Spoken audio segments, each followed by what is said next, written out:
In today's video, I'm going to teach you how to track traffic in a Kajabi offer.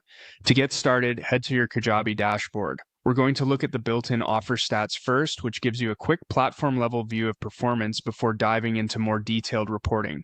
This is useful when you want a fast snapshot of how an offer is doing without having to sort through too much data right away. From the dashboard, click on Sales, then click on Pricing.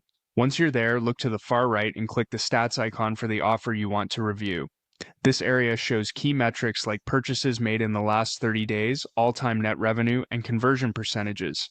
These numbers can help you quickly understand whether people are just visiting your offer or actually buying. If you want to focus on a specific launch, promotion, or campaign window, use the date range filter in the top right to narrow your results. Next, go back and click on Analytics. This section helps you monitor offer purchases over time, which is helpful for spotting trends instead of looking at only a single snapshot. After that, click on Reports. Inside Reports, select Offer Purchases over time. This report gives you a more focused view of how your offer is performing across a selected period.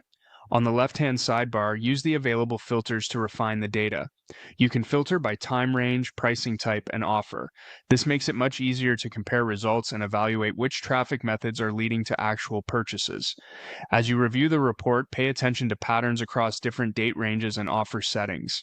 That context can help you connect your traffic efforts to sales outcomes more clearly. By using both the Quick Stats view and the deeper reporting tools in Kajabi, you can better understand what's converting and make more informed decisions about your marketing.